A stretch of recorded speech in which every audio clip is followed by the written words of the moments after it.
This video will demonstrate how graphing apps can be used by students to investigate mathematical ideas. Graphing apps can provide a powerful tool for encouraging students in the use of technology. Students have ownership of the mathematics and the process of constructing the mathematical objects. The app aids the process of students constructing their own understanding of mathematical relationships. Here, you will see students guided through a task on investigating graph transformations using a graphing app on their smartphones. We're going to start with f of x equals x squared. Important, you got it as a function here. Right, we're now going to plot the transformed function g of x equals f of x plus a plus b. We're going to add sliders for our parameters, and we can then move around these sliders to our heart's content. Turn to the person next to you and describe how A and B affect the transformation on the graph.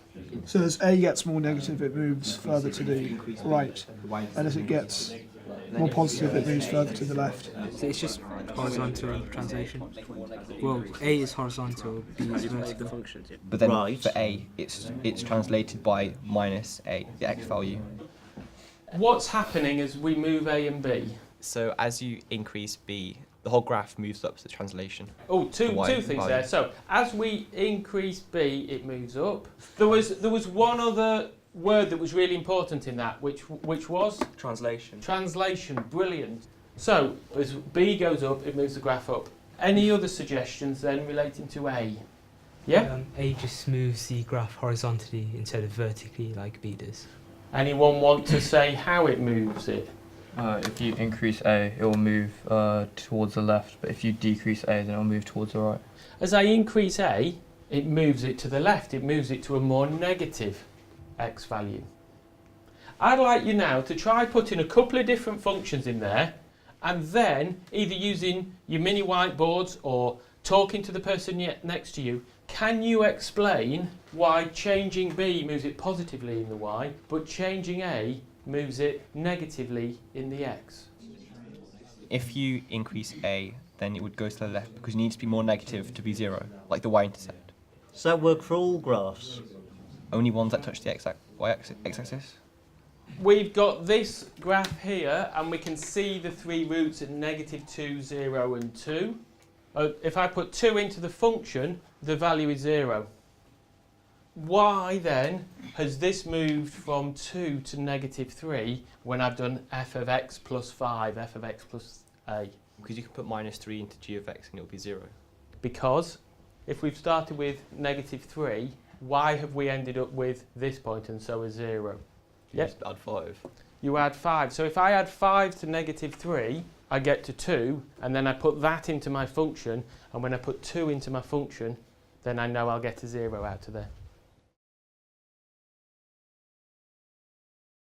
This morning I went through the activity with your students using Desmos on their phones and doing the graphs transformations. Mm-hmm.